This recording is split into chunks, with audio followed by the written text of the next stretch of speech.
Good morning everyone. मैं हूं Priyanka Srivastava. Sample paper 2 हम लोग कर रहे हैं और सैम्पल पेपर 2 का पार्ट 1 मैं आपको दे चुकी हूं।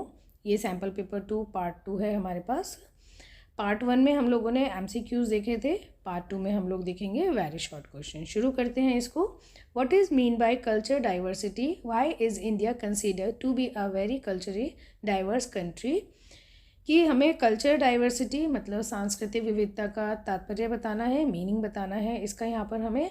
और why is India considered, India को हम कल्चरली डाइवर्स कंट्री क्यों मानते हैं ये भी बताना है। आंसर बहुत इजी है इसका। Culture diversity means the presence of many culture, मतलब बहुत सारे कल्चर होने चाहिए यहाँ पर। और ethnic group with in a society, एक सोसाइटी में और जाति वाले ग्रुप भी बहुत सारे होने चाहिए। India is a nation of great culture, India में बहुत सारे कल्चर हैं, डाइवर्सिटी है। And with many social group, बहुत सारे सोशल ग्रुप भी हैं लिविंग टुगेदर, जो सब लोग एक साथ रहते हैं। पीपल डिफर इन लैंग्वेज, अलग अलग लैंग्वेजेस हैं उनकी। रिलीजन, धर्म अलग है, जाति अलग है। रेस यानी उनकी नस्ल अलग है और लिंग भी अलग है, यानी मेल फीमेल और ट्रांसजेंडर तीनों हैं। India diversity is shown by its population, और हम इंडिया की डाइवर्सिटी को देख सकते हैं पॉपुलेशन के थ्रू भी, जो है हमारी 1.2 बिलियन पीपल। और ये पीपल स्पीकिंग कैसी बोलते हैं? अराउंड 1600 लैंग्वेजेस एंड डायलेक्ट्स, यानी भाषा भी है और डायलेक्ट्स मतलब बोलियां भी हैं। अगर लैंग्वेज की बात करें तो एग्जैक्ट नंबर है हमारा 1632 लैंग्वेजेस आर हेयर, और 22 लैंग्वेज हमारी अप्रूव्ड हैं as per the Indian constitution. First question के हमारे 2 पार्ट हैं और में है ये हमारे पास। तो हमारे पास फर्स्ट क्वेश्चन का सेकंड पार्ट है, do you agree that love can exist even when there is no mutual understanding between generations? मतलब जो जनरेशन है, जो पीढ़ियां हैं, उनके बीच में भले ही अंडरस्टैंडिंग ना हो तब भी उनके बीच में लव होता है, यानी वो एक दूसरे से प्यार करते हैं। जैसे कि आप लोग देखते होंगे मम्मी पापा से, दादा दादी से कभी आपके क्लैशेस हो जाते हैं, लेकिन उसके बावजूद भी वो लोग आपको प्यार करते हैं। इसी को हमें support your answer with example, example के साथ समझाना है। So yes, love can exist without mutual understanding between generation. Generation में म्यूचुअल अंडरस्टैंडिंग ना हो तब भी उनके बीच में प्यार होता है। तो हम देखते हैं generational differences in values, beliefs and experiences often create misunderstanding, यानी हमारे मूल्य, मान्यताएं और जो हमारे अनुभव हैं वो कभी कभी मिसअंडरस्टैंडिंग क्रिएट करते हैं, लेकिन उसके बावजूद भी लव इज़ एक्सप्रेस्ड। लव होता है थ्रू केयर, देखभाल के द्वारा, रिस्पॉन्सिबिलिटीज़, जिम्मेदारियों के द्वारा, और इमोशनल सपोर्ट के द्वारा। हम यहाँ पर देखते हैं parent sacrifices and concern for children, यानी पेरेंट्स का जो माता पिता हैं उनके त्याग और बच्चों की भलाई के लिए जो उनकी चिंता है, शो दैट लव, वो उनके प्यार को दिखाती है। And love can continue despite differences, भले उनमें डिफरेंसेस हैं उसके बाद भी लव हमारा बना रहता है। नेक्स्ट क्वेश्चन है हमारा question number 3। While social movements seeks to bring in social change, जबकि सोशल मूवमेंट के द्वारा हम समाज में परिवर्तन लाने का प्रयास करते हैं, काउंटर मूवमेंट समटाइम अराइज, लेकिन इन सोशल मूवमेंट के अगेंस्ट में कभी कभी काउंटर मूवमेंट्स भी पैदा हो जाते हैं। और क्यों? इस स्थिति को पहले जैसा बनाए रखने के लिए। जस्टिफाई द स्टेटमेंट, इस स्टेटमेंट को जस्टिफाई करना है। तो सबसे पहले ये समझना है काउंटर मूवमेंट्स क्या होते हैं। एक सोशल मूवमेंट के अगेंस्ट में जब दूसरा सोशल मूवमेंट स्टार्ट हो जाता है तो वो मूवमेंट कहलाता है काउंटर मूवमेंट, जो दूसरा वाला मूवमेंट स्टार्ट होता है। अब हम क्वेश्चन को करते हैं। ये social movement seeks to bring about social change but they often face counter movements also, यानी जब सोशल मूवमेंट स्टार्ट होते हैं तो उन्हें काउंटर मूवमेंट भी फेस करने पड़ते हैं। दैट डिफेंड द स्टेटस को, यानी जो स्टेटस को पहले के जैसा ही या स्थिति को पहले के जैसा ही बनाए रखने का प्रयास करते हैं। इसका हम एग्जाम्पल देखते हैं। राजा राम मोहन राय एंटी सती कैंपेन फेस्ड स्ट्रॉन्ग ऑपोजिशन। राजा राम मोहन राय ने सती प्रथा के अगेंस्ट में अपना कैंपेन चलाया था, लेकिन उसके अगेंस्ट में एक मूवमेंट आया, काउंटर मूवमेंट आया, जिसका नाम था धर्म सभा। जो हम देखते हैं कि जो ऑर्थोडॉक्स हिंदू थे, जो पुरानी मान्यता, पुरानी समझ वाले, सोच वाले हिंदूज थे, उन्होंने एक ऑर्गेनाइजेशन बनाई थी जिसका नाम था धर्म सभा। और ये एग्ज़ाम में भी पूछा जाता है, एक्सप्लेन धर्म सभा की, धर्म सभा के बारे में बताना है। और which wanted the preserve traditional practices, तो ये जो धर्म सभा थी ये हमारी जो पारंपरिक जो प्रथाएं थी इनको पहले की तरह ही संरक्षित रखना चाहती थी। तो हाँ, काउंटर मूवमेंट्स हमारे हो जाते हैं। क्वेश्चन नंबर 3 हमारा, there were certain negative social effects of the green revolution that were pointed out by sociologist. हमें यहाँ पर ग्रीन रेवोल्यूशन के नेगेटिव इम्पैक्ट बताने हैं, नकारात्मक प्रभाव बताने हैं। The major negative impact of Green Revolution during its second phase in India, regional inequality, यानी हमारे जो क्षेत्र थे उसमें क्षेत्रीय असमानता पाई गई। It was mainly concentrated, focus कहाँ पर था? पंजाब, हरियाणा और वेस्टर्न उत्तर प्रदेश। एंड जो अदर रीजन्स थे रिमेन स्टैग्नेंट, वो क्या थे? वो बिल्कुल स्थिर बने रहे। वहाँ पर कोई भी ग्रीन रिवॉल्यूशन से संबंधित, हरित क्रांति से संबंधित कोई भी कार्यक्रम नहीं हुआ। Excessive use of fertilizers and pesticides caused environmental degradation, including soil depletion and water pollution.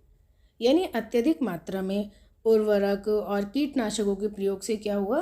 पर्यावरण को भी बहुत ज़्यादा नुकसान हुआ, मिट्टी का भी नुकसान हुआ और वाटर पोल्यूशन भी बढ़ने लगा था यहाँ पर। ये थे हमारे negative impact. Next question number 4 देखते हैं। How did British industrialisation led to de industrialisation in India, यानी ब्रिटिशर्स के द्वारा जो औद्योगिकरण किया गया था उससे इंडिया का जो औद्योगिक क्षेत्र था या वहाँ पर कैसे डी इंडस्ट्रियलाइजेशन हुआ, कैसे इंडस्ट्रीज धीरे धीरे डाउन हो गई। British industrialisation led to India de industrialisation as traditional export like cotton and silk decline due to cheap Manchester import. यानी हम जो भारत से कॉटन का एक्सपोर्ट करते थे, सिल्क का एक्सपोर्ट करते थे, वो क्या हुआ? धीरे धीरे डिक्लाइन हुआ। और इसका मेन कारण क्या था? क्योंकि मैनचेस्टर से उनको अब सस्ता सामान मिलने लगा था। Old urban centres like Dhaka, Surat, Thanjavur decline. जो पुराने हमारे शहरीकरण के जो शहर वाले क्षेत्र थे, ढाका, सूरत और तंजावर, ये क्या हुए थे? धीरे धीरे डिक्लाइन यानी डाउन होते गए थे। वाइल पोर्ट सिटीज़, जो बंदरगाह वाले जो शहर थे लाइक बॉम्बे और मद्रास एक्सपेंडेड, इनका क्या हुआ? डेवलपमेंट हुआ, यानी इनमें विस्तार हुआ। नेक्स्ट क्वेश्चन हम लोग देखते हैं, question number 5। What does the process of desensitisation refer to, कि डीसेंसिटाइजेशन का क्या मतलब है? The process of desensitisation refers to the culture influence and dominance of non सांस्कृतिक कास्ट, यानी कि जो नॉन सांस्कृतिक या जो लोअर कास्ट है उनका इन्फ्लुएंस बना हुआ रहना इन सर्टेन रीजन, कुछ स्पेसिफिक एरियाज में, where there custom and practice become more prevalent and those of highly Sanskritise caste, यानी जहाँ पर संस्कृताइजेशन हुआ है वहाँ के कंपैरिजन में नॉन संस्कृताइज एरियाज में लोअर कास्ट के कस्टम और प्रैक्टिस का बना रहना। नेक्स्ट क्वेश्चन नंबर हम देखते हैं 6। In general male body and female body as social units are unchanging identity, अर्थात यानी कि हमारा मेल होना और फीमेल होना ये हमारी ऐसी आइडेंटिटी मानी जाती है जिसको हम चेंज नहीं कर सकते हैं। In this content explain the meaning of term transgender, यहाँ पर ट्रांसजेंडर का मीनिंग बताना है। तो transgender refer to individuals who change their gender identity. Transgender कौन है? जो अपनी जेंडर की आइडेंटिटी को चेंज करते हैं और ऐसी आइडेंटिटी जो उन्हें बर्थ से मिली है, ठीक है। और चेंज कैसे करते हैं? Due to the by the medical और सर्जिकल प्रोसेस, यानी कि मेडिकल के थ्रू अपने जो लिंग है, जो जेंडर है, उसको वो चेंज करते हैं। तो ये कहलाता है हमारा transgender. And changing the gender with the medical और surgical procedure by their own choice. Next question number 7। The development activity of the state and the growth of private industry affected caste indirectly through the speeding up intensification of economic change. The development activities of the state की जितनी भी development, विकास से संबंधित जो कार्यक्रम है, and growth of the private industry, और private industry की जितने भी डेवलपमेंट हुआ है, ग्रोथ हुआ है, अफेक्टेड कास्ट इनडायरेक्टली, उसने कास्ट को प्रभावित किया है। अब यही बताना है कि कास्ट को कैसे प्रभावित किया है। तो by creating job without caste rule, यानी कि प्राइवेट जॉब्स में कास्ट को नहीं देखा जाता है। एनकरेजिंग इंडिविजुअलिज्म, यानी कास्ट मैटर नहीं करती है, व्यक्ति मैटर करता है। एंड वीकेनिंग रिजिड कास्ट प्रैक्टिसेस, और कास्ट से संबंधित, जाति से संबंधित जो भी पुराने प्रैक्टिसेस हैं उनको कमज़ोर किया है यहाँ पर। नेक्स्ट क्वेश्चन नंबर 8 देखते हैं। How did caste based restrictions, जाति से संबंधित जो भी रेस्ट्रिक्शंस थे ऑन लैंड ओनरिंग, यानी ज़मीन खरीदने से संबंधित, ज़मीन पर मालिकाना हक से संबंधित, उन्होंने एग्रीकल्चर लेबर को कैसे इफ़ेक्ट किया। तो ये जो कास्ट बेस्ड रेस्ट्रिक्शन था लोअर कास्ट के लिए कि वो ज़मीन नहीं खरीद सकते थे, ज़मीन के मालिक नहीं बन सकते थे, स्पेशली ये रेस्ट्रिक्शन किसके लिए था, अनटचेबल के लिए और दलित्स के लिए। इससे क्या हुआ, रिजल्ट हमें क्या मिला, they become the primary agriculture labour force, यानी वो एग्रीकल्चर में केवल और केवल लेबर ही बनकर रह गए, यानी वो पीजेंट की तरह वर्क करने लगे। और इसके और रिजल्ट हमें क्या मिला, intensive land cultivation and high return for land owners, यानी लेबर हमें आराम से मिलने लगी वहाँ पर और ज़मीन से प्रोडक्टिविटी भी बढ़ने लगी थी हमारी। नेक्स्ट क्वेश्चन हम लोग देखते हैं, question number 9, features of the caste system are prescribed rule found in ancient scriptural text. हमारे जो प्राचीन शास्त्र हैं उसमें जाति से संबंधित कुछ नियम बताए गए हैं। What are some of the rules, हमें वो रूल्स यहाँ पर बताने हैं जो कास्ट इम्पोज करती है। तो देखते हैं हम वो रूल क्या क्या हैं। Membership in a caste involve strict rules about marriage, अगर हमें किसी भी कास्ट में मेंबरशिप या उसका सदस्य बनना है तो मैरिज से संबंधित वहाँ स्ट्रिक्ट रूल हैं। कास्ट ग्रुप्स आर एंडोगैमस, जातिगत जितने भी समूह हैं उसमें क्या अंतर जाति विवाह होते हैं, यानी अपनी ही कास्ट में मैरिज होती है। मैरिज इज़ रेस्ट्रिक्टेड, मैरिज को लिमिटेड किया गया था to member of the group, यानी वो शादी कर सकते हैं केवल और केवल अपनी ही कास्ट में।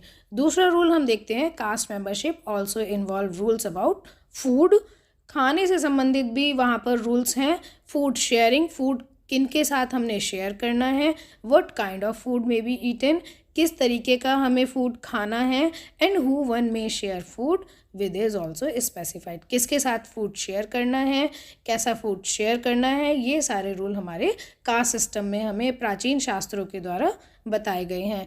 ये थे हमारे इस वीडियो के वेरी शॉर्ट क्वेश्चन, 9 क्वेश्चंस हमने देखे। Thank you everyone for watching my video अच्छी लगी हो तो शेयर भी करना है, चैनल को सब्सक्राइब भी करना है और वीडियो को पहुंचाना है उन बच्चों तक ताकि सभी बच्चे इसका फ़ायदा ले सकें। Thank you again and please support my channel. Bye bye everyone.